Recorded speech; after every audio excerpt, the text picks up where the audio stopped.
ಇವ್ರಿಗೆ ಡಾಕ್ಟರ್ ಇವತ್ತು ನಾವು ಹಾರ್ಟ್ ಆಪರೇಷನ್ ಮಾಡ್ಬೇಕಾಗಿರೋದು. ಹೌದಾ? ಏ ಯಾರಮ್ಮ ನೀನು? ಆಪರೇಷನ್ ಥಿಯೇಟರ್ ಒಳಗಡೆ. ನಾನು ಅವ್ರ ಹೆಂಡ್ತಿನೇ ಡಾಕ್ಟರ್. ಅವ್ರ ಹಾರ್ಟ್ ಆಪರೇಷನ್ ಮಾಡ್ತಾ ಇದ್ರಲ್ವಾ, ಆ ಹಾರ್ಟ್ ಅಲ್ಲಿ ನಾನು ಇದನ್ನೆಲ್ಲ ನೋಡಕ್ ಇಲ್ಲೇ ಇದ್ದೀನಿ. ಓ ಹಂಗೇನಾದ್ರೆ ಹಾರ್ಟ್ ನ ಫೋಟೋ ಹಿಡ್ಬಿಟ್ಟು ವಾಟ್ಸ್ಆಪ್ ಮಾಡ್ತೀನಿ. ಹೋಗಮ್ಮ ಮೊದ್ಲು ಇಲ್ಲಿಂದ ಹೋಗೋ. ನೋಡ ಡಾಕ್ಟರ್ಗೆ ಯಾವಾಗ್ಲೇ ಕೋಪ ಬಂದ್ಬಿಡ್ತು.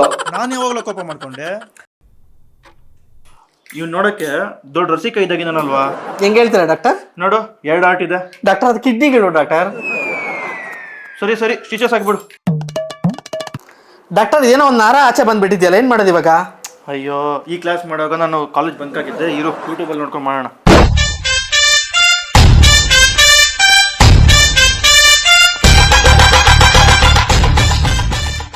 ಸದ್ಯ ಬದುಕೊಂಡ್ಬಿಟ್ಟ.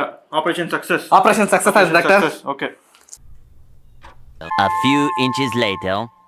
ಏಯ್ ಯೂಟ್ಯೂಬ್ ನೋಡ್ಕೊಂಡು ಆಪರೇಷನ್ ಮಾಡಿರೋದು ಇರೋ ನನ್ನ ಮಕ್ಳ ಪೊಲೀಸ್ ಅವ್ರಿಗೆ ಹಾಕೊಡ್ತೀನಿ. ಏನ್ ಡಾಕ್ಟರ್ ಮಾಡೋದು ಇವಾಗ? ಇರೋ ಅವ್ನ ಹೆಂಡತಿ ಕೈಯಲ್ಲಿ ಸಿಲಿಡಿಸ್ತೀನಿ ಇವಾಗ. ಏನಮ್ಮ ನಿನ್ನ ಹೆಸರು ಪ್ರಭಾವತಿನಾ? ಅಲ್ಲ ಡಾಕ್ಟರ್, ನನ್ನ ಹೆಸರು ಸುಂದ್ರಿ ಅಂತ. ಯಾಕೆ ಆಪರೇಷನ್ ಮಾಡುವಾಗೆಲ್ಲ ಅವರು ಪ್ರಭಾವತಿ ಅಂತ ಕಲ್ವರ್ಸ್ತಾ ಇದ್ರು?